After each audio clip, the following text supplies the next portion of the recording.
നമസ്കാരം അഭിലാഷ്. അല്ല ഞാൻ നിന്നെ പറയണ്ടേ. ഹായ് നമസ്കാരം. ഹായ് മാന്യമന ജനങ്ങളെ. എന്ത്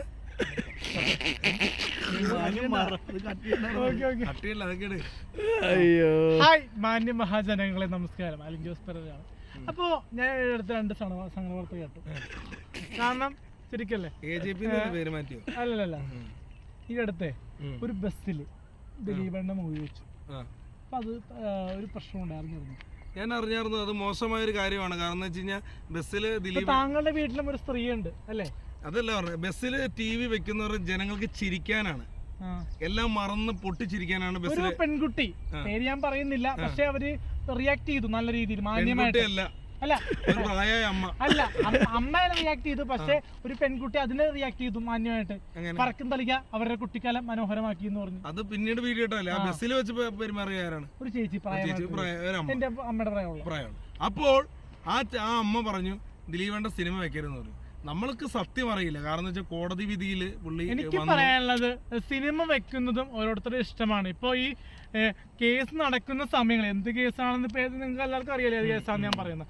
അപ്പൊ കേസ് നടക്കുന്ന സമയം 2017 രാമലീല റിലീസ് ചെയ്ത സമയത്ത്, OTT റിലീസ് ചെയ്ത സമയത്ത് എത്ര ബസ്സിൽ രാമലീല ട്രെയിൻ കണ്ടിട്ടുണ്ട്? മനസ്സിലായോ? രാമലീല ടൂർ ബസ്സുകൾ കാണിച്ചാൽ. അപ്പൊ ദിലീപേടെ സ്നേഹിക്കുന്ന ആൾക്കാർ ഇടും പടങ്ങള്. ഇപ്പൊ കമ്മാർ സംഭവം OTT വന്നപ്പോ കമ്മാർ സംഭവം ഇട്ടു. മറ്റേ ഇതിലെ ഈ ടൂർ ബസ്സില് അത് കഴിഞ്ഞിട്ട് ടൂർ ബസ്സിലിട്ട് കാണുന്നുണ്ട് ആൾക്കാർ. അപ്പൊ അന്ന് കേസില്ലേ? ഞാൻ ചോദിക്കുക, നമ്മൾ കോടതിയെ ബഹുമാനിക്കുന്നു. എല്ലാരും പറയാലോ കോടതിയെ ഞാൻ ബഹുമാനിക്കുന്നു.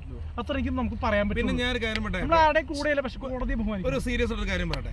പെരേര പറഞ്ഞ ഒരു കാര്യം ഞാൻ പറയാം. ഇപ്പൊ ചില വാർത്തകൾ നമ്മൾ ഫേസ്ബുക്കിൽ കാണുമ്പോൾ നമ്മൾ അതിനെക്കുറിച്ച് ഒന്നും അറിയില്ലെങ്കിൽ നമ്മൾ പറയും സത്യമാണെന്ന് പറയും. ഫേസ്ബുക്കിൽ കാണുന്നതാണ് സത്യം എന്ന് പറയും. പക്ഷെ ഒരു കാര്യം പറയാം, അതൊന്നുമല്ല സത്യം. യഥാർത്ഥമായിട്ടുള്ള സത്യങ്ങളുണ്ട്, അതാണ് സത്യം. മനസ്സിലായില്ലേ? യഥാർത്ഥമായിട്ടുള്ള സത്യങ്ങളാണ് സത്യം. പക്ഷെ ഫേസ്ബുക്കിൽ കാണുന്ന വാർത്തകളാണ് ആൾക്കാർക്ക് സത്യം എന്ന് തോന്നുന്നത്. അത് വളരെ മോശമായൊരു കാര്യമാണ്. അപ്പോൾ ദിലീപേട്ടൻ തിരിച്ചു വന്നു. കാരണം ദിലീപേട്ടൻ്റെ ഒരു സ്നേഹം എന്ന് പറഞ്ഞു കഴിഞ്ഞാൽ വേറെ ലെവലാണ്. കാരണം അത് കണ്ടറിഞ്ഞവർക്ക്, അതായത് കണ്ടറിഞ്ഞ ഫാൻസ് ആണല്ലേ.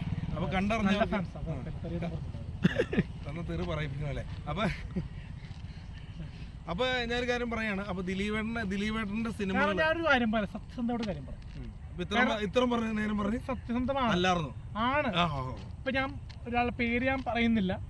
ദിലീപ് ഫാൻസിന്റെ ഒരു മെയിൻ ആള് നമുക്ക് കൈ തന്നു അന്ന് വിധി വന്ന സമയത്തെ. കാരണം അത് നമുക്ക് നല്ല രീതിയിൽ സന്തോഷമുണ്ടായി. കാരണം അദ്ദേഹത്തിനെ പോലെ ഒരാൾ കൈ തന്നു, നല്ല രീതിയിൽ സംസാരിച്ചു. അപ്പോൾ എന്തായാലും ദിലീപേട്ടൻ എന്ന് പറഞ്ഞ വ്യക്തി മലയാള സിനിമയിൽ വിജയിച്ചുകൊണ്ടിരിക്കും. ഒരുപാട് പ്രശ്നങ്ങളുണ്ടാവും. ഇപ്പോൾ കോടതി വിധിയെ ഒരിക്കലും പണം കൊണ്ടിട്ട് മാറാൻ പറ്റില്ലല്ലോ, അല്ലേ? കറക്റ്റ് അല്ലേ? കാരണം ദിലീപേട്ടനെ 850 കോടിക്ക് സ്വത്തുണ്ടെന്ന് പറയുന്നു. അതൊന്നും നമുക്ക് അറിയേണ്ട ആവശ്യമില്ല. പക്ഷേ സ്വത്ത് എല്ലാവരുടെ കയ്യിലുണ്ടല്ലോ. നമുക്ക് എന്നും പറഞ്ഞിട്ട് എല്ലാമല്ലോ. എനിക്ക് 1.5 കോടി സ്വത്തുണ്ട് അപ്പൻ്റെ പേരിൽ. അതിൻ്റെ ഷെയർ കിട്ടാറുണ്ട് 65 ലക്ഷം രൂപ. വേണം ഏട്ടത്തിനോടാ. അപ്പൊ ദിലീപേട്ടനെ എന്തായാലും ജനങ്ങൾ അംഗീകരിച്ചു തുടങ്ങി. കാരണം എന്ന് വെച്ച് കഴിഞ്ഞാൽ ഒരുപാട് വർഷം അദ്ദേഹം ഇല്ലാത്ത കുറ്റത്തിന് ശിക്ഷിക്കപ്പെട്ടു, അല്ലേ? ഒരുപാട് തെറിവിളികൾ കേട്ടു. എന്തായാലും കോടതി എന്തായാലും വിധി വന്നപ്പോൾ ഒരുപാട് പേര്. ഞാൻ വേറെ കാര്യം ചോദിച്ചോട്ടെ, ദിലീപേട്ടന്റെയും ഈ പറയുന്ന വ്യക്തിയുടെ പേര് ഞാൻ പറയുന്നില്ല, അത് എനിക്കത് കേസാവും. ഇപ്പൊ ദിലീപേട്ടന്റെ എല്ലാ സിനിമകളും TV-യിലുണ്ട്. ഈ വിഷയത്തിൽ പറയുന്ന ആളുടെയും സിനിമകൾ TV-യിലുണ്ട്. ദിലീപേട്ടനായിട്ടുള്ള സിനിമകൾ TV-യിലുണ്ട്. ആ പേരൊന്നും ഉന്നയിക്കുന്നില്ല, പേര് പറയാൻ എനിക്കത് കേസാവും. അതുകൊണ്ട് ഞാൻ പേര് പറയാണ്ടിരിക്കുന്നത്. കാരണം എല്ലാ സിനിമകളുടെ കൂട്ടത്തിൽ ഈ പറയുന്ന വിഷയം ഉണ്ടാകുന്ന വ്യക്തിയുടെ പടവും TV-യിലുണ്ട്, ഇല്ലേ? എന്തുകൊണ്ട് ആ സിനിമ മാറ്റുന്നില്ല? TV-ന്ന് എപ്പോഴും കളിക്കുന്നുണ്ട്. TV-ന്ന് മാറ്റാൻ പറ്റില്ലല്ലോ. ഇത് കൊടുത്തെങ്ങനെയാണ് ചാനൽ അറിയാല്ല, അവർക്ക് റേറ്റിംഗ് കൊടുത്തത് അത് അവർ പ്രദർശിപ്പിക്കാതെ. ചേച്ചിയോട് എനിക്ക് പറയാനുള്ള അതാണ്. കാരണം TV ചാനലിൽ നിന്ന് ആ ഒരു മൂവി മാറ്റട്ടെ. എപ്പോഴും നമുക്ക് ആ ഒരു വ്യക്തിക്ക് ഇത്രയും ആക്ഷേപിച്ച് സംസാരിക്കാം. TV ചാനൽ സപ്പോർട്ട് പറയണെന്ന് ദിലീപൻ ഒരുപാട് സ്നേഹിക്കുന്നുണ്ട് സംഘത്ത് ഇവിടെ, അല്ലേ? ഒരു 4-5 വട്ടം കണ്ടിട്ടുണ്ട്. അവസാനം കണ്ടത് നമ്മുടെ പ്രിൻസ് ആൻഡ് ഫാമിലിയുടെ ഓഡിയോ ലോഞ്ചിന്റെ സമയത്ത്. അപ്പൊ നിങ്ങളൊരു ഫോട്ടോ എടുത്തു, ഞാൻ കണ്ടായിരുന്നു.